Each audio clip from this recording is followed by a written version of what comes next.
Hello and welcome back to Storytime Banned Books Read with me. I'm Kathleen Francis and I'm glad to be back and wishing you all a very happy new year. Here's to 2023. Here's to all of us. None better. And in case you're wondering, that's a little Irish whiskey with a little espresso. Italian-American, just like me. All right. We're continuing our read of The Handmaid's Tale by Margaret Atwood, 33.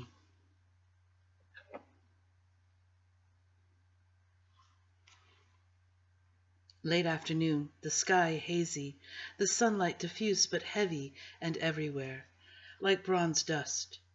I glide with Offglin along the sidewalk, the pair of us, and in front of us another pair, and across the street another. We must look good from a distance, picturesque, like Dutch milkmaids on a wallpaper frieze, like a shelf full of period costume ceramic salt and pepper shakers, like a flotilla of swans or anything that repeats itself with at least minimum grace and without variation. Soothing to the eye, the eyes, for that's who this show is for. We're off to the Pré-Vaganza to demonstrate how obedient and pious we are. Not a dandelion in sight here, the lawns are picked clean. I long for one, just one, rubbishy and insolently random and hard to get rid of, and perennially yellow as the sun, cheerful and plebeian, shining for all alike. Rings we would make from them, and crowns and necklaces, stains from the bitter milk on our fingers. Or I'd hold one under her chin. Do you like butter? Smelling them, she'd get pollen on her nose. Or was that buttercups?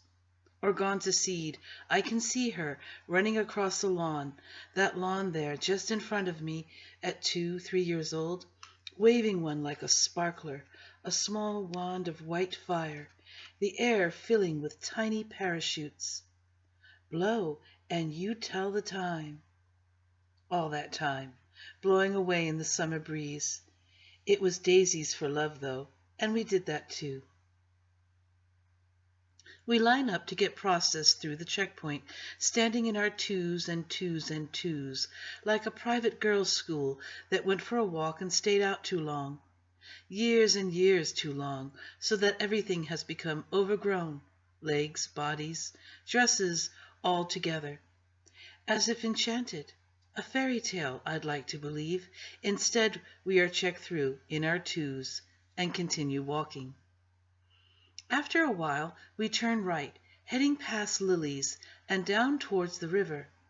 I wish I could go that far, to where the wide banks are, where we used to lie in the sun, where the bridges arch over. If you went down the river long enough, along its sinewy windings, you'd reach the sea. But what could you do there? Gather shells? Loll on the oily stones? We aren't going to the river, though. We won't see the little cupolas on the buildings down that way, white with blue and gold trim. Such chaste gaiety. We turn in at a more modern building, a huge banner draped over its door. Women's Pré-Vaganza today. The banner covers the building's former name, some dead president they shot. Below the red writing, there's a line of smaller print in black with the outline of a winged eye on either side of it. God is a national resource. On either side of the doorway stand the inevitable guardians, 2 pairs, 4 in all, arms at their sides, eyes front. They're like store mannequins almost, with their neat hair and pressed uniforms and plaster-hard young faces. No pimply ones today. Each has a submachine gun slung ready for whatever dangerous or subversive acts they think we might commit inside.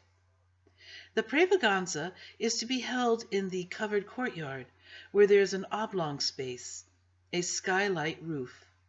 It isn't a citywide Pré-Vaganza. That would be on the football field. It's only for this district. Ranks of folding wooden chairs have been placed along the right side, for the wives and daughters of high-ranking officials or officers. there's not that much difference. The galleries above, with their concrete railings, are for the lower-ranking women, the Marthas, the Akana wives in their multicolored stripes. Attendance at Pravaganzas isn't compulsory for them, especially if they're on duty or have young children, but the galleries seem to be filling up anyway. I suppose it's a form of entertainment, like a show or a circus. A number of the wives are already seated in their best embroidered blue. We can feel their eyes on us as we walk in, our red dresses 2 by 2 across to the wide side opposite them. We are being looked at, assessed, whispered about. We can feel it, like tiny ants running on our bare skins. Here there are no chairs. Our area is cordoned off with a silky, twisted scarlet rope, like the kind they used to have in movie theaters to restrain the customers.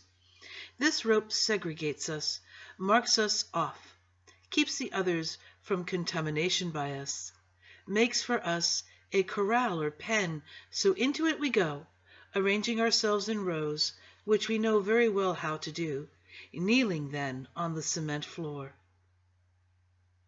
"Head for the back," Ofglen murmurs at my side. "We can talk better." And when we are kneeling, heads bowed slightly, I can hear from all around us a susurration, like the rustling of insects in tall, dry grass, a cloud of whispers. This is one of the places where we can exchange news more freely, pass it from one to the next. It's hard for them to single out any one of us or hear what's being said. And they wouldn't want to interrupt the ceremony, not in front of the television cameras. Ofglen digs me in the side with her elbow to call my attention, and I look up, slowly and stealthily. From where we're kneeling, we have a good view of the entrance to the courtyard, where people are steadily coming in. It must be Janine she meant me to see, because there she is, paired with a new woman, not the former one, someone I don't recognize.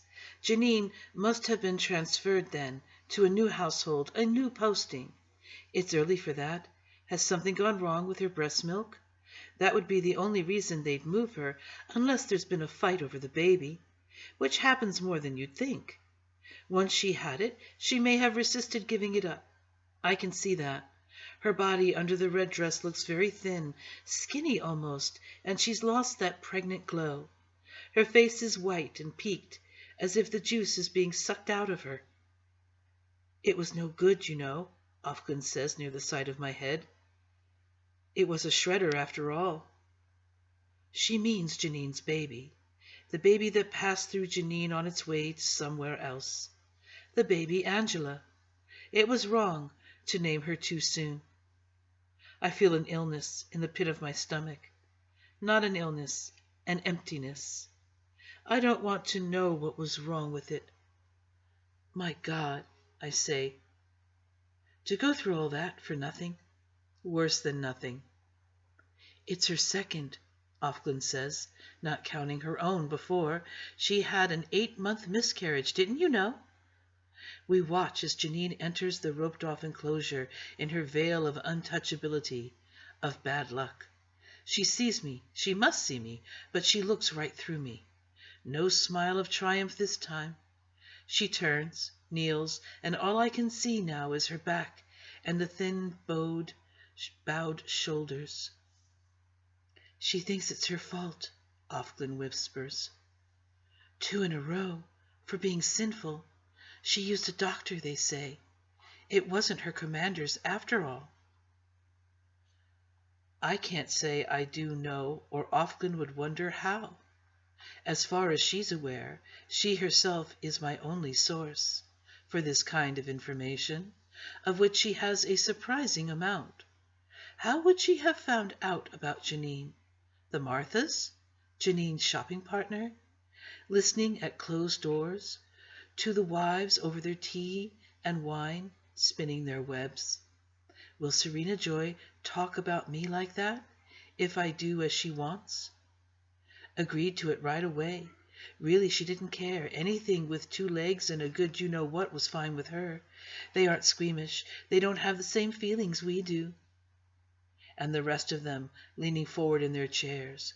My dear, all horror and purence. How could she? Where? When? As they did, no doubt with Janine. That's terrible, I say. It's like Janine, though, to take it upon herself, to decide the baby's flaws were due to her alone. But people will do anything rather than admit that their lives have no meaning. No use, that is. No plot. One morning, while we were getting dressed, I noticed that Janine was still in her white cotton nightgown. She was just sitting there on the edge of her bed. I looked over towards the double doors of the gymnasium where the aunt usually stood to see if she'd noticed, but the aunt wasn't there. By that time, they were more confident about us. Sometimes they left us unsupervised in the classroom and even the cafeteria for minutes at a time. Probably she ducked out for a smoke or a cup of coffee. Look, I said to Alma, who had the bed next to mine. Alma looked at Janine. Then we both walked over to her. Get your clothes on, Janine, Alma said to Janine's white back. We don't want extra prayers on account of you. But Janine didn't move. By that time, Maura had come over too. It was before she'd broken free the second time. She was still limping from what they'd done to her feet. She went around the bed so she could see Janine's face. Come here, she said to Alma and me. The others were beginning to gather too. There was a little crowd. Go on back, Maura said to them. Don't make a thing of it. What if she walks in? I was looking at Janine. Her eyes were open, but they didn't see me at all. They were rounded, wide, and her teeth were bared in a fixed smile.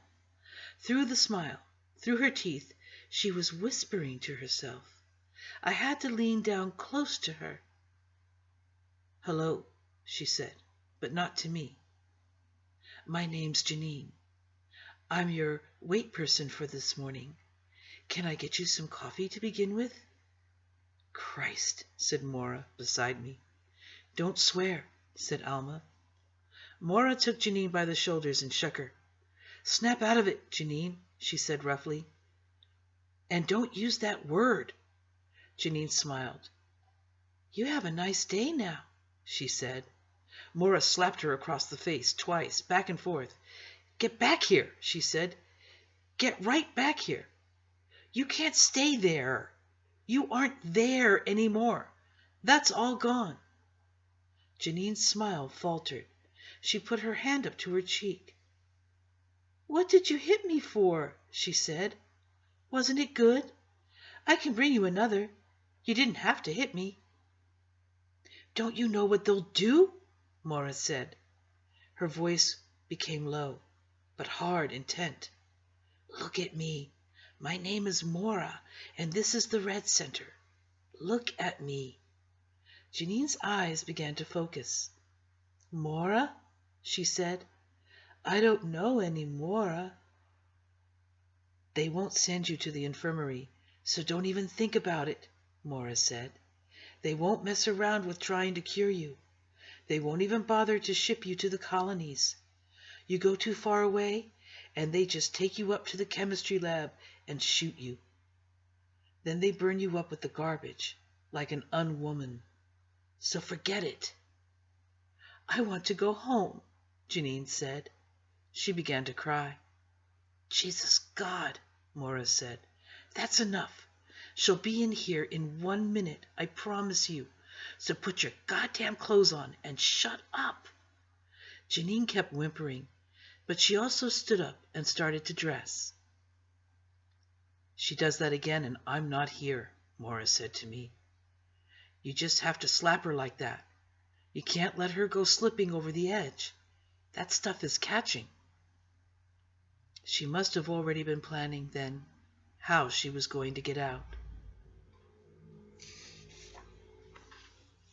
34. The sitting space in the courtyard is filled now. We rustle and wait. At last the commander in charge of this service comes in. He's balding and squarely built and looks like an aging football coach. He's dressed in his uniform, sober black with the rows of insignia and decorations. It's hard not to be impressed, but I make an effort. I try to imagine him in bed with his wife and his handmaid, fertilizing away like mad, like a rutting salmon, pretending to take no pleasure in it. When the Lord said, "Be fruitful and multiply," did he mean this man? This commander ascends the steps to the podium, which is draped with a red cloth embroidered with a large white-winged eye. He gazes over the room, and our soft voices die. He doesn't even have to raise his hands. Then his voice goes into the microphone and out through the speakers, robbed of its lower tones so that it's sharply metallic, as if it's being made not by his mouth, his body, but by the speakers themselves. His voice is metal-colored, horn-shaped. "Today is a day of thanksgiving," he begins. "A day of praise." I tune out through the speech about victory and sacrifice. Then there's a long prayer about unworthy vessels, then a hymn. There is a balm in Gilead. There is a bomb in Gilead, was what Mora used to call it. Now comes the main item. The 20 angels enter, newly returned from the fronts, newly decorated, accompanied by their honor guard, marching 1-2, 1-2 into the central open space. Attention, at ease, and now the 20 veiled daughters in white come shyly forward, their mothers holding their elbows. It's mothers, not fathers, who give away daughters these days and help with the arrangement of the marriages. The marriages are, of course, arranged. These girls haven't been allowed to be alone with a man for years. For however many years we've all been doing this. Are they old enough to remember anything of the time before? Playing baseball in jeans and sneakers, riding their bicycles, reading books all by themselves, even though some of them are no more than 14. Start them soon is the policy. There's not a moment to be lost. Still, they'll remember. And the ones after them will, for 3 or 4 or 5 years, but after that they won't. They'll always have been in white, in groups of girls. They'll always have been silent. "We've given them more than we've taken away," said the commander. "Think of the trouble they had before. Don't you remember the singles bars, the indignity of high school blind dates, the meat market? Don't you remember the terrible gap between the ones who could get a man easily and the ones who couldn't? Some of them were desperate. They starved themselves thin or pumped their breasts full of silicone, had their noses cut off. Think of the human misery." He waved a hand at his stacks of old magazines. They were always complaining. Problems this, problems that. Remember the ads in the personal columns? Bright, attractive woman, 35. This way they'll all get a man. Nobody's left out. And then if they did marry, they could be left with a kid, 2 kids. The husband might just get fed up and take off, disappear. They'd then have to go on welfare. Or else he'd stay around and beat them up. Or if they had a job, the children in daycare or left with some brutal, ignorant woman, and they'd have to pay for that themselves out of their wretched little paychecks. Money was the only measure of worth for everyone. They got no respect as mothers. No wonder they were giving up on the whole business. This way, they're protected. They can fulfill their biological destinies in peace, with the full support and encouragement. Now tell me, you're an intelligent person. I'd like to hear what you think. What did we overlook? Love, I said. Love? Said the commander. What kind of love? Falling in love, I said. The commander looked at me with his candid boy's eyes. Oh, yes, he said. I've read the magazines. That's what they were pushing, wasn't it? But look at the stats, my dear. Was it really worth it? Falling in love? Arranged marriages have always worked out just well, if not better. Love, said Aunt Lydia with distaste. Don't let me catch you at it. No mooning and Juning around here, girls," wagging her finger at us. "Love is not the point." "Those years were just an anomaly, historically speaking," the commander said. "Just a fluke. All we've done is return things to nature's norm." Women's pravaganzas are for group weddings like this, usually. The men's are for military victories. These are the things we are supposed to rejoice in the most, respectively. Sometimes, though, for the women, they're for a nun who recants. Most of that happened earlier, when they were rounding them up, but they still unearth a few these days, dredge them up from the underground, where they've been hiding like moles. They have that look about them, too, weak-eyed, stunned by too much light. The old ones they send off to the colonies right away, but the young fertile ones they try to convert. And when they succeed, we all come here to watch them go through the ceremony, renounce their celibacy, sacrifice it to the common good. They kneel and the commander prays, and then they take the red veil, as the rest of us have done. They aren't allowed to become wives, though. They're considered still too dangerous for positions of such power. There's an odor of witch about them, something mysterious and exotic. It remains despite the scrubbing and the welts on their feet and the time they've spent in solitary. They always have those welts. They've always done that time, so the rumor goes. They don't let go easily. Many of them chose the colonies instead. None of us likes to draw one for a shopping partner. They are more broken than the rest of us. It's hard to feel comfortable with them. The mothers have stood the white-veiled girls in place and have returned to their chairs. There's a little crying going on among them, some mutual patting and hand-holding, the ostentatious use of handkerchiefs. The commander continues with the service. "I will that women adorn themselves in modest apparel," he says, "with shamefacedness and sobriety, not with braided hair, or gold, or pearls, or costly array, but, which becometh women professing godliness, with good works. Let the woman learn in silence with all subjection." Here he looks us over. "All," he repeats. "But I suffer not a woman to teach, nor to usurp authority over the man, but to be in silence. For Adam was first formed, then Eve. And Adam was not deceived, but the woman being deceived was in the transgression. Notwithstanding, she shall be saved by childbearing, if they continue in faith and charity and holiness with sobriety." Saved by childbearing, I think. What did we suppose would save us in the time before? "He should tell that to the wives," Ofglin says. She murmurs, "when they're into the sherry." She means the part about sobriety.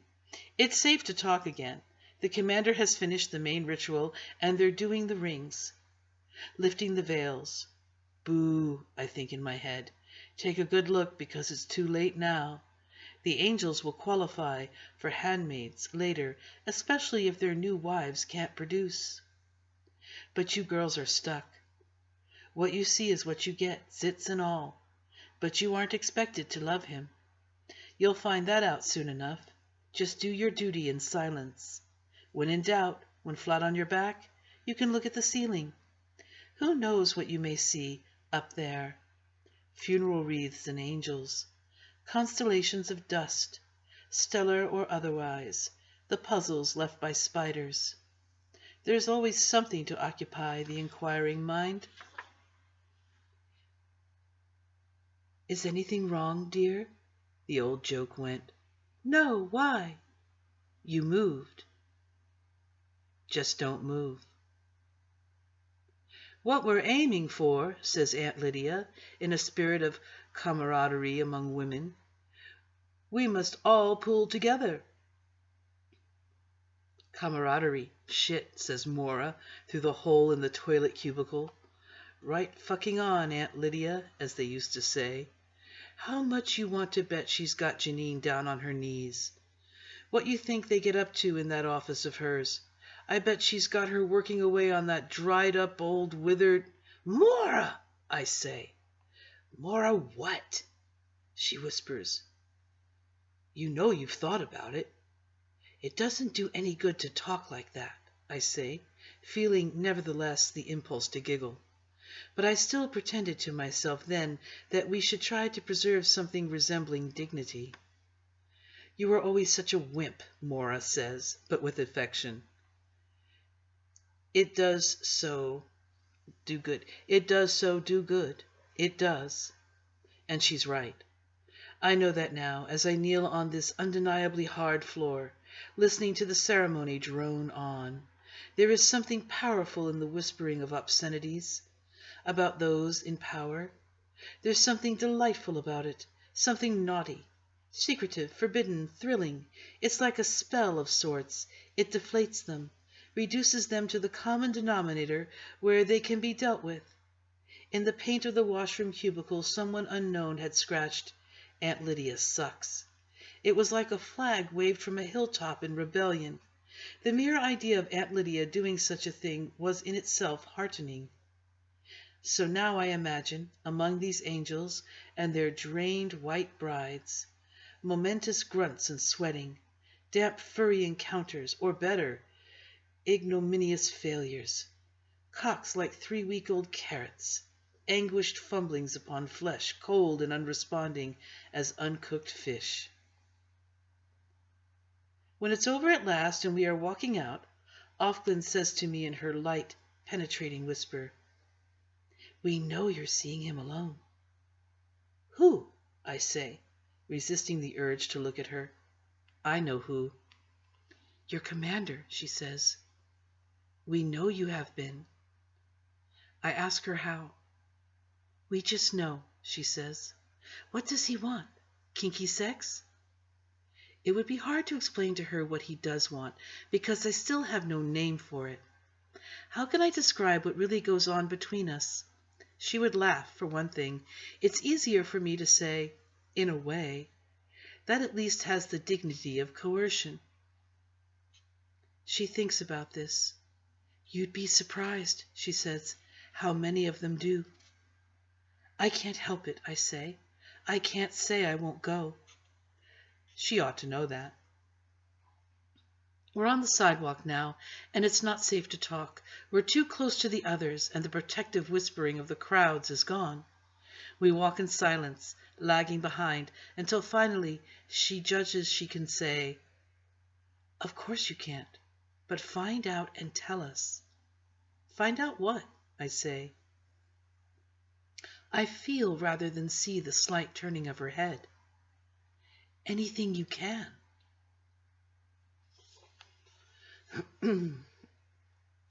35. Now there's a space to be filled in the too warm air of my room, and a time also, a space-time between here and now and there and then, punctuated by dinner. The arrival of the tray, carried up the stairs as if for an invalid, one who has been invalidated. No valid passport, no exit. That was what happened the day we tried to cross at the border with our fresh passports that said we were not who we were. That Luke, for instance, had never been divorced. That we were therefore lawful under the law. The man went inside with our passports after we'd explained about the picnic, and he'd glanced into the car and seen our daughter asleep in her zoo of mangy animals. Luke patted my arm and got out of the car as if to stretch his legs and watched the man through the window of the immigration building. I stayed in the car. I lit a cigarette to steady myself and drew the smoke in, a long breath of counterfeit relaxation. I was watching two soldiers in the unfamiliar uniforms that were beginning by then to be familiar. They were standing idly beside the yellow and black striped lift-up barrier. They weren't doing much.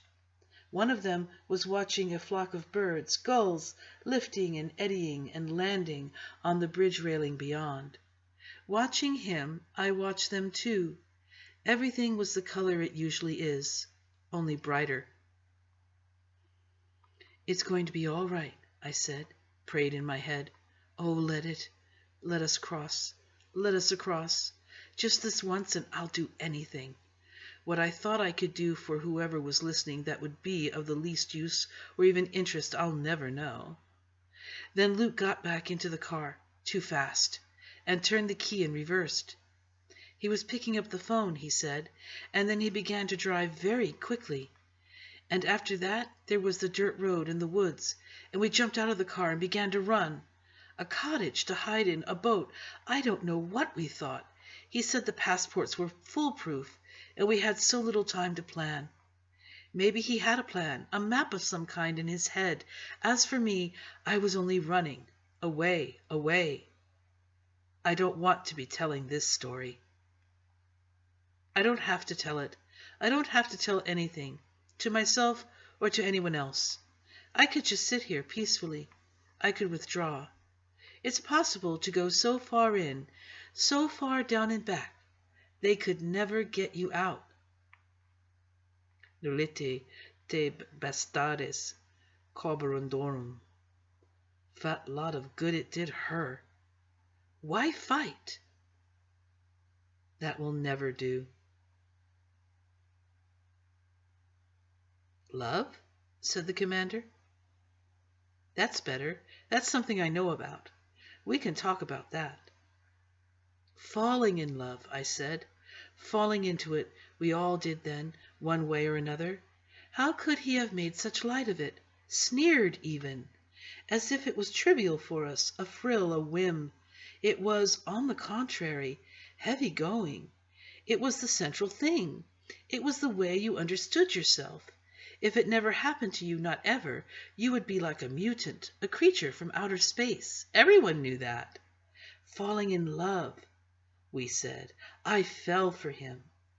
We were falling women. We believed in it, this downward motion, so lovely, like flying, and yet at the same time so dire, so extreme, so unlikely. God is love, they once said. But we reversed that. And love, like heaven, was always just around the corner. The more difficult it was to love that particular man beside us, the more we believed in love, abstract and total. We were waiting always for the incarnation, that word made flesh. And sometimes it happened, for a time. That kind of love comes and goes and is hard to remember afterwards, like pain. You would look at the man one day and you would think, I loved you. And the tense would be past, and you would be filled with a sense of wonder because it was such an amazing and precarious and dumb thing to have done, and you would know too why your friends had been evasive about it at the time. There is a good deal of comfort now in remembering this. Or sometimes, even when you were still loving, still falling, you'd wake up in the middle of the night when the moonlight was coming in through the window onto his sleeping face, making the shadows in the sockets of his eyes darker and more cavernous than in daytime, and you'd think, who knows what they do, on their own or with other men? Who knows what they say, or where they are likely to go? Who can tell what they really are, under their dailiness? Likely you would think at those times, what if he doesn't love me? Or you'd remember stories you'd read in the newspapers about women who had been found, often women, but sometimes they would be men, or children, that was the worst, in ditches or forests or refrigerators in abandoned rented rooms, with their clothes on or off, sexually abused or not, at any rate killed. There were places you didn't want to walk, precautions you took that had to do with locks on windows and doors, drawing the curtains, leaving on lights. These things you did were like prayers. You did them and you hoped they would save you. And for the most part they did. Or something did. You could tell by the fact that you were still alive. But all of that was pertinent only in the night, and had nothing to do with the man you loved, at least in daylight. With that man you wanted it to work out. Working out was also something you did to keep your body in shape for the man. If you worked out enough, maybe the man would too. Maybe you would be able to work it out together, as if the two of you were a puzzle that could be solved. Otherwise, one of you, most likely the man, would go wandering off on a trajectory of his own, taking his addictive body with him, and leaving you with bad withdrawal, which you could counteract by exercise. If you didn't work out, it was because one of you had the wrong attitude.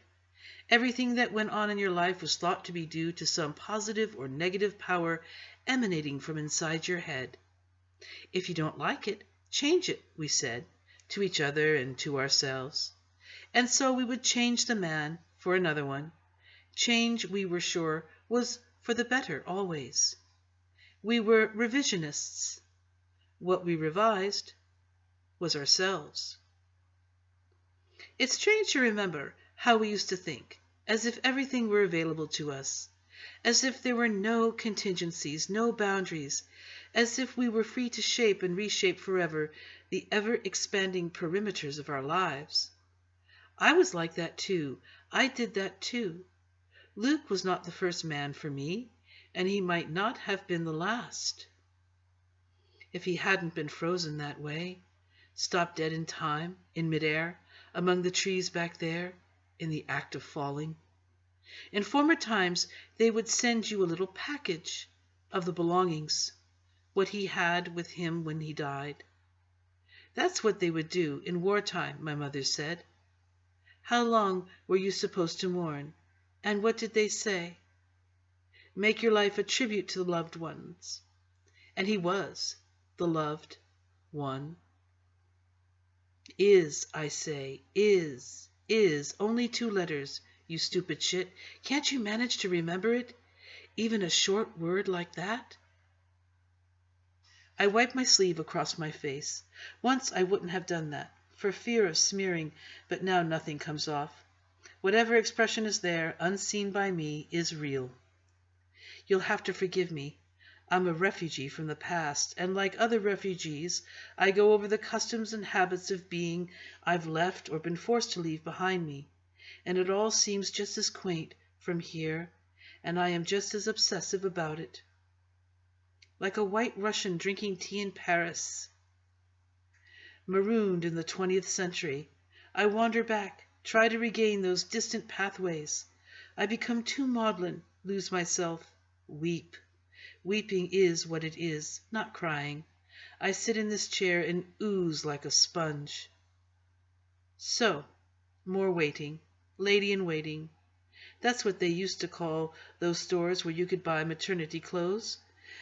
Woman in waiting sounds more like someone in a train station. Waiting is also a place. It is wherever you wait. For me, it's this room. I am a blank, here between parentheses, between other people. The knock comes at my door. Cora with the tray. But it isn't Cora. I've brought it for you, says Serena Joy. And then I look up and around and get out of my chair and come towards her. She's holding it. A Polaroid print, square and glossy. So they still make them, cameras like that. And there will be family albums, too, with all the children in them. No handmaids, though. From the point of view of future history, this kind will be invisible. But the children will be in them all right, something for the wives to look at, downstairs, nibbling at the buffet and waiting for the birth. You can only have it for a minute, Serena Joy says, her voice low and conspiratorial.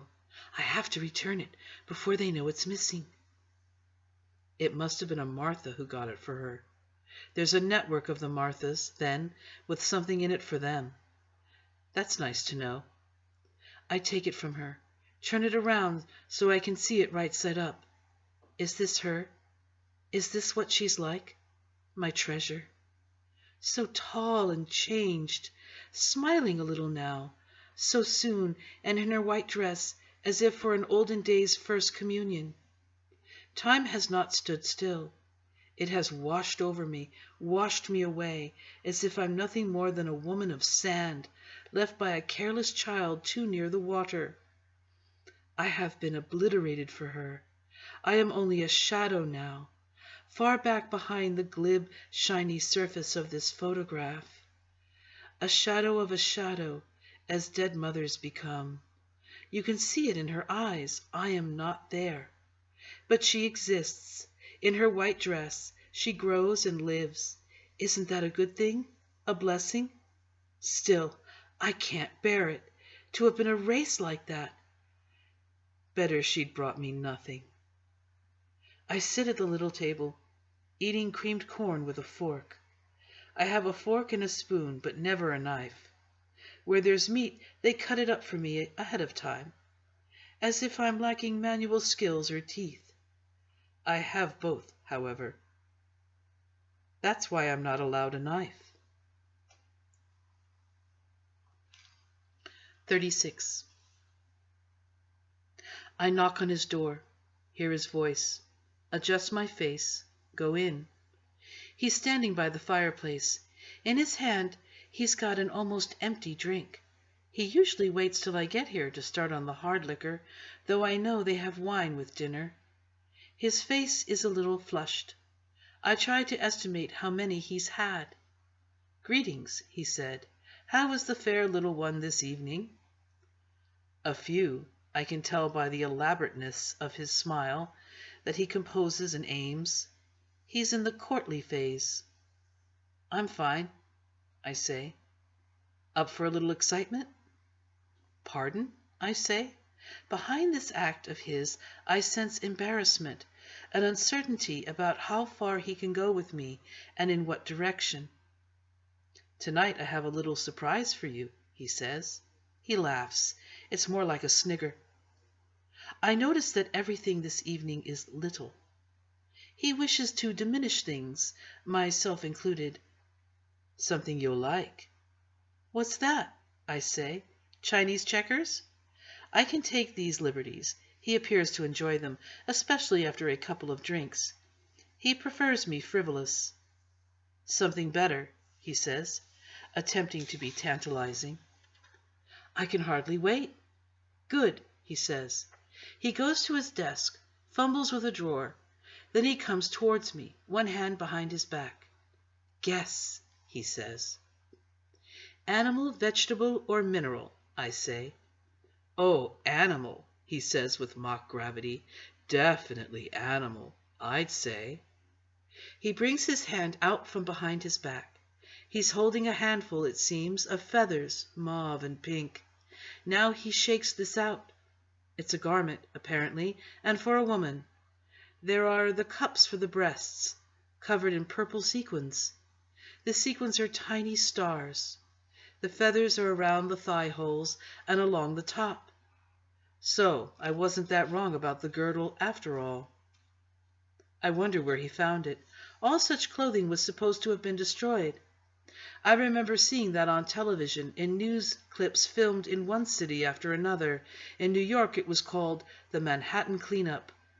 There were bonfires in Times Square, crowds chanting around them, women throwing their arms up thankfully into the air when they felt the cameras on them, clean-cut, stony-faced young men tossing things onto the flames, armfuls of silk and nylon and fake fur, lime green, red, violet, black satin, gold lame, glittering silver, bikini underpants, see-through brasiers with pink satin hearts sewn on to cover the nipples, and the manufacturers and importers and salesmen down on their knees, repenting in public, conical paper hats like dunce hats on their heads, shame printed on them in red. But some items must have survived the burnings. They couldn't possibly have gotten it all. He must have come by this in the same way he came by the magazines, not honestly. It reeks of black market. And it's not new. It's been worn before. The cloth under the arms is crumpled and slightly stained with some other woman's sweat. I had to guess the size, he says. I hope it fits. You expect me to put that on? I say. I know my voice sounds prudish, disapproving.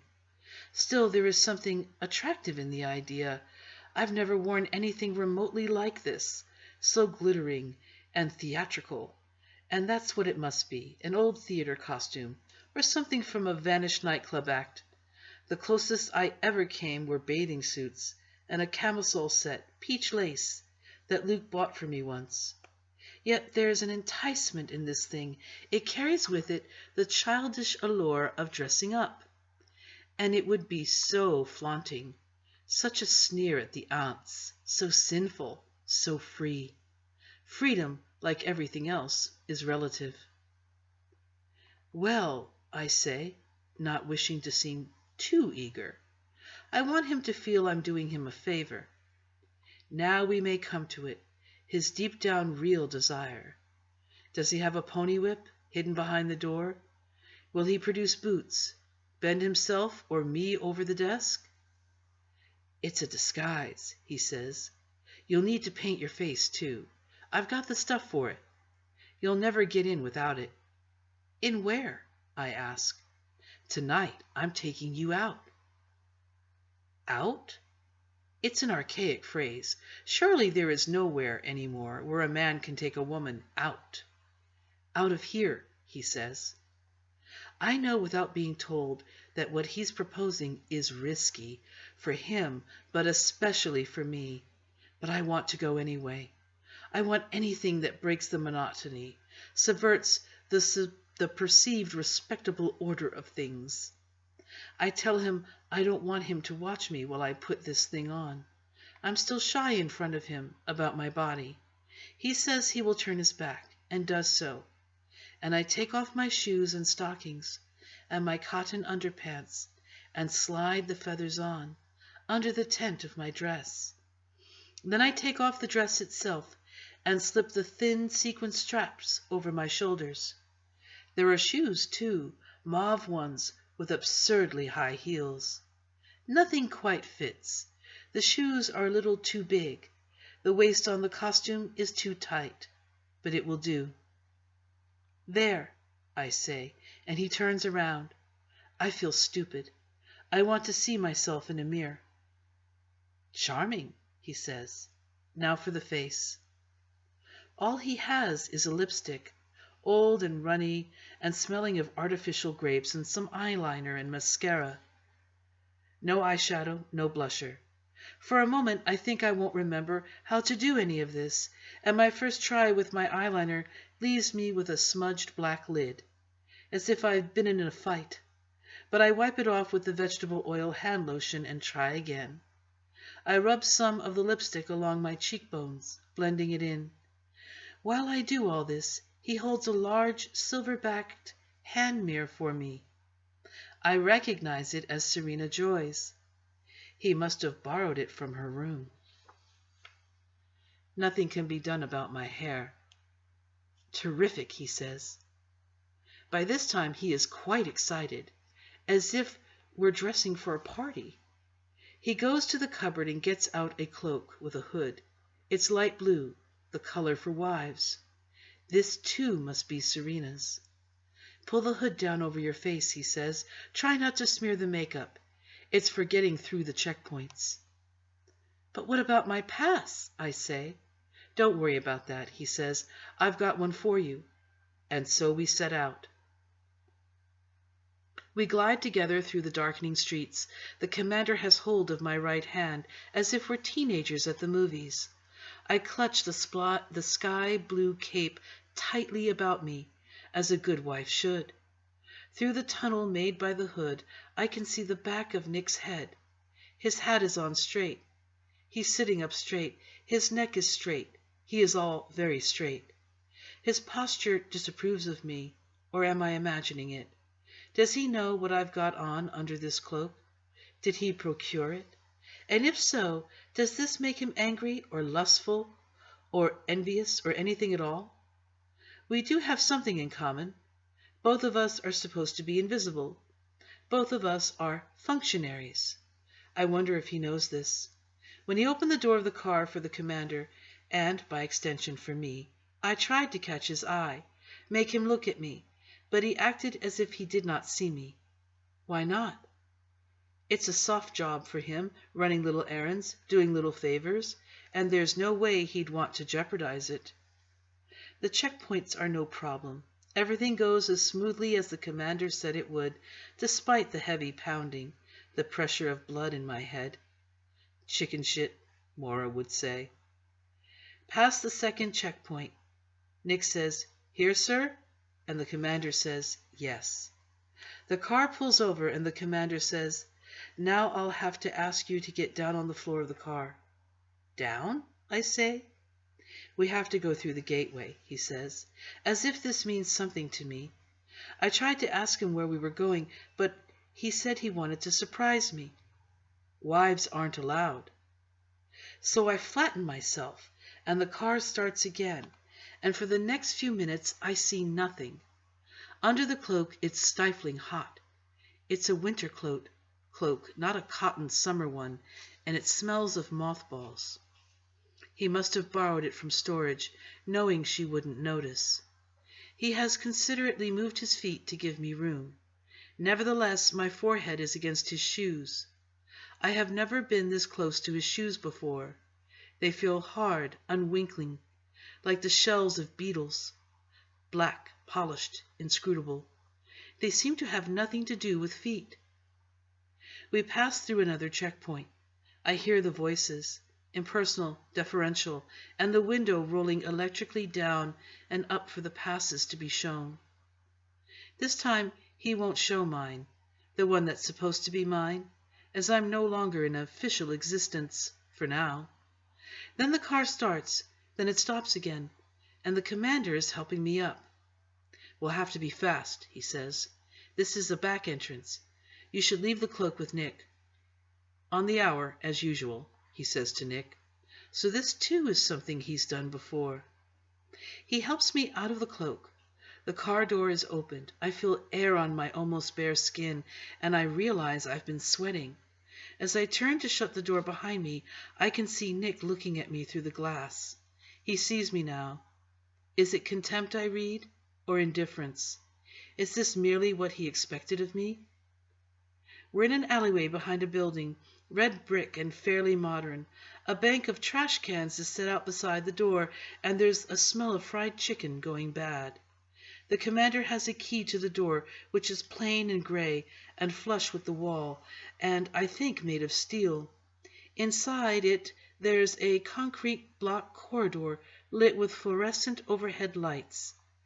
Some kind of functional tunnel. "Here," the commander says. He slips around my waist a tag, purple, on an elastic band, like the tags for airport luggage. "If anyone asks you, say you're an evening rental," he says. He takes me by the bare upper arm and steers me forward. What I want is a mirror, to see if my lipstick is all right, whether the feathers are too ridiculous, too frowsy. In this light I must look lurid, though it's too late now. "Idiot," says Maura.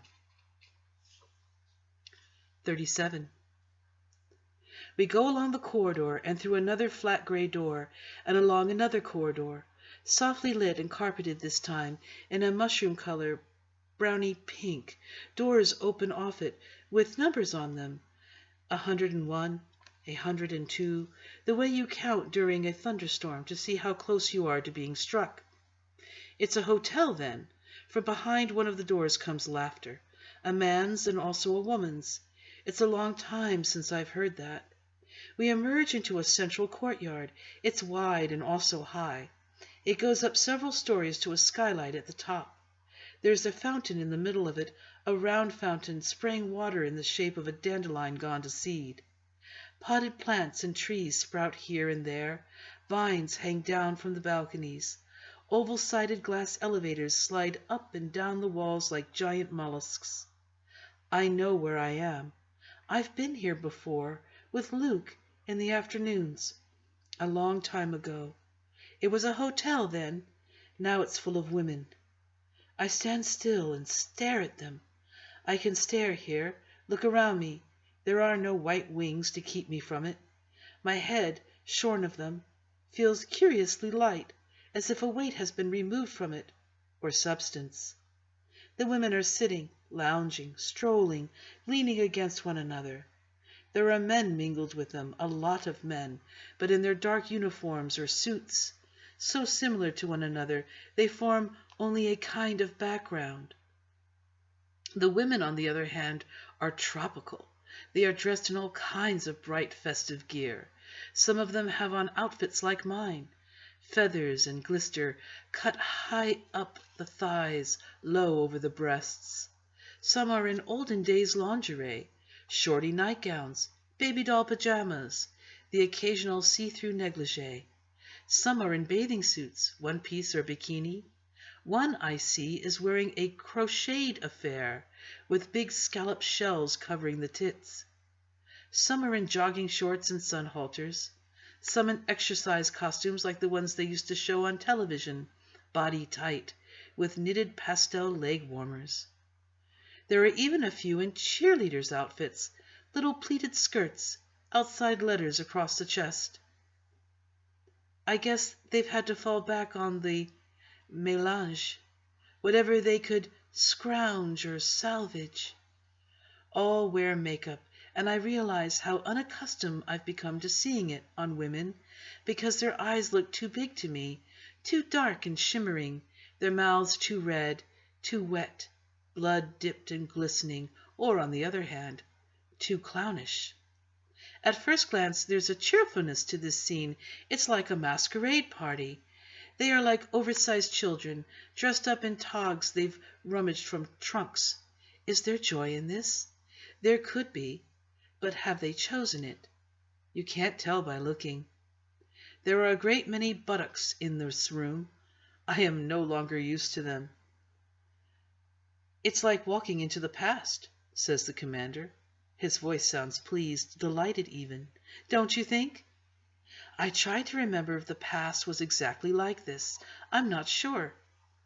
I know it contained these things, but somehow the mix is different. A movie about the past is not the same as the past. Yes, I say. What I feel is not one simple thing. Certainly I am not dismayed by these women. I'm not shocked by them. I recognize them as truants. The official creed denies them, denies their very existence, yet here they are. That is at least something. Don't gawk, says the commander. You'll give yourself away. Just act natural. Again he leads me forward. Another man has spotted him, has greeted him, and set himself in motion towards us. The commander's grip tightens on my upper arm. Steady, he whispers. Don't lose your nerve. All you have to do, I tell myself, is keep your mouth shut and look stupid. It shouldn't be that hard. The commander does the talking for me, to this man, and to the others who follow him. He doesn't say much about me. He doesn't need to. He says I'm new, and they look at me and dismiss me and confer together about other things. My disguise performs its function. He retains hold of my arm, and as he talks his spine straightens imperceptibly, his chest expands, his voice assumes more and more the sprightliness and jocularity of youth. It occurs to me he is showing off. He is showing me off to them, and they understand that. They are decorous enough. They keep their hands to themselves, but they review my breasts, my legs, as if there's no reason why they shouldn't. But also he is showing off to me. He is demonstrating to me his mastery of the world. He's breaking the rules under their noses, thumbing his nose at them, getting away with it. Perhaps he's reached that state of intoxication which power is said to inspire, the state in which you believe you are indispensable and can therefore do anything, absolutely anything you feel like, anything at all. Twice, when he thinks no one is looking, he winks at me. It's a juvenile display, the whole act, and pathetic, but it's something I understand. When he's done enough of this, he leads me away again to a puffy flowered sofa of the kind they once had in hotel lobbies, In this lobby, in fact, it's a floral design I remember. Dark blue background, pink Art Nouveau flowers. I thought your feet might be getting tired, he says, in those shoes. He's right about that, and I'm grateful. He sits me down and sits himself down beside me. He puts his arm around my shoulders. The fabric is raspy against my skin. So unaccustomed lately to being touched. Well, he says, what do you think of our little club? I look around me again. The men are not homogeneous, as I first thought. Over by the fountain there's a group of Japanese in lightish gray suits, and in the far corner there's a splash of white, Arabs, in those long bathrobes they wear, the headgear, the striped sweatbands. It's a club, I say. Well, that's what we call it, among ourselves, a club. I thought this sort of thing was strictly forbidden, I say. Well, officially, he says, but everyone's human after all. I wait for him to elaborate on this, but he doesn't, so I say, what does that mean? It means you can't cheat nature, he says. Nature demands variety, for men. It stands to reason. It's part of the procreational strategy. It's nature's plan. I don't say anything, so he goes on. Women know that instinctively. Why did they buy so many different clothes in the old days? To trick the men into thinking they were several different women, a new one each day. He says this as if he believes it, but he says many things that way. Maybe he believes it, maybe he doesn't, or maybe he does both at the same time. Impossible to tell what he believes. So now that we don't have different clothes, I say, you merely have different women. This is irony, but he doesn't acknowledge it. It solves a lot of problems, he says, without a twitch. I don't reply to this. I am getting fed up with him. I feel like freezing on him, passing the rest of the evening in sulky wordlessness. But I can't afford that, and I know it. Whatever this is, it's still an evening out. What I'd really like to do is talk with the women, but I see scant chance of that. Who are these people, I ask him. It's only for officers, he says, from all branches, and senior officials, and trade delegations, of course. It stimulates trade. It's a good place to meet people. You can hardly do business without it. We try to provide at least as good as they can get anywhere else. You can overhear things, too. Information. A man will sometimes tell a woman things he wouldn't tell another man. No, I say, I mean the women. Oh, he says, well, some of them are real pros. Working girls. He laughs. From the time before. They couldn't be assimilated. Anyway, most of them prefer it here. And the others? The others, he says, well, we have quite a collection. That one there, the one in green, she's a sociologist, or was. That one was a lawyer. That one was in business, an executive position. Some sort of fast food chain, or maybe it was hotels. I'm told you can have quite a good conversation with her if all you feel like is talking. They prefer it here, too. Prefer it to what? I say. To the alternatives, he says. You might even prefer it yourself to what you've got. He says this coyly. He's fishing. He wants to be complimented, and I know that the serious part of the conversation has come to an end. I don't know, I say, as if considering it. It might be hard work. You'd have to watch your weight, that's for sure, he says. They're strict about that. Gain 10 pounds and they put you in solitary. Is he joking? Most likely, but I don't want to know. Now, he says, to get you into the spirit of the place, how about a little drink? I'm not supposed to, I say, as you know. Once won't hurt, he says. Anyway, it wouldn't look right if you didn't. No nicotine and alcohol taboos here. You see, they do have some advantages here. All right, I say. Secretly, I like the idea. I haven't had a drink for years. What'll it be then, he says. They've got everything here, imported. A gin and tonic, I say, but weak, please. I wouldn't want to disgrace you. "You won't do that," he says, grinning. He stands up then, surprisingly, takes my hand and kisses it on the palm.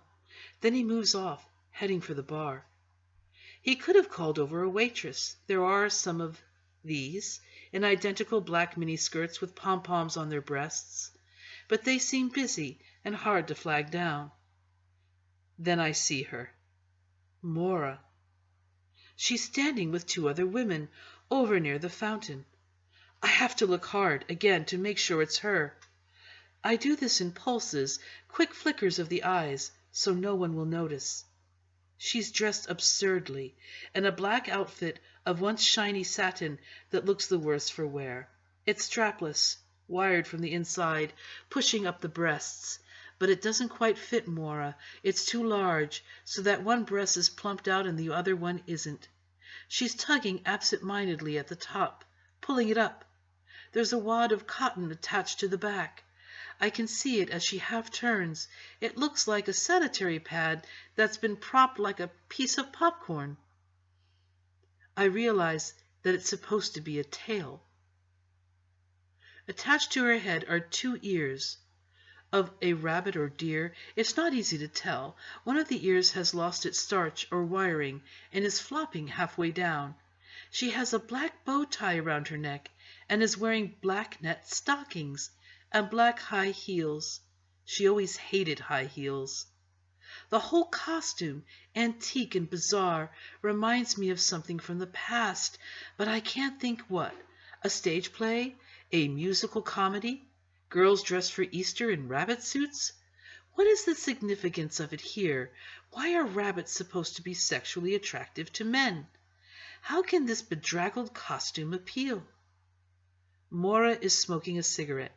She takes a drag, passes it to the woman on her left, who's in red spangles with a long pointed tail attached, and silver horns, a double outfit. Now she has her arms folded across her front, under her wired-up breasts. She stands on one foot, then the other. Her feet must hurt. Her spine sags slightly. She gazes without interest or speculation about the room.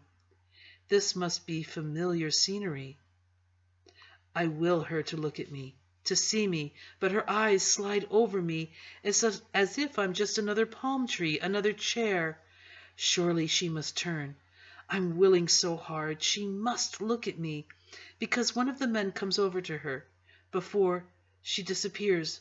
Before one of the men comes over to her. Before she disappears. Already the other women with her, the blonde in the short pink bed jacket with the tatty fur trim, has been appropriated, has entered the glass elevator, has ascended out of sight. Mora swivels her head around again, checking perhaps for prospects. It must be hard to stand there unclaimed, as if she's at a high school dance being looked over. This time her eyes snag on me. She sees me. She knows enough not to react. We stare at one another, keeping our faces blank, apathetic. Then she makes a small motion of her head, a slight jerk to the right. She takes the cigarette back from the woman in red, holds it to her mouth, lets her hand rest in the air a moment, all 5 fingers outspread. Then she turns her back on me. Our old signal. I have 5 minutes to get to the women's washroom, which must be somewhere to her right. I look around, no sign of it. Nor can I risk getting up and walking anywhere without the commander. I don't know enough. I don't know the ropes. I might be challenged. A minute, 2. Mora begins to saunter off, not glancing around. She can only hope I've understood her and will follow. The commander comes back with 2 drinks. He smiles down at me, places the drinks on the long black coffee table in front of the sofa, sits. "Enjoying yourself?" he says. He wants me to. This, after all, is a treat. I smile at him. "Is there a washroom?" I say. "Of course," he says. He sips at his drink.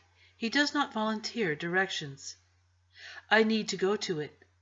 I am counting in my head now, seconds, not minutes.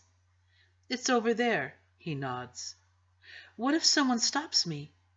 "Just show them your tag," he says. "It'll be all right. They'll know you're taken." I get up, wobble across the room. I lurch a little, near the fountain, almost fall. It's the heels. Without the commander's arm to steady me, I'm off balance. Several of the men look at me, with surprise, I think, rather than lust. I feel like a fool. I hold my left arm conspicuously in front of me, bent at the elbow, with the tag turned outward. Nobody says anything. We'll stop there. Thank you for joining me.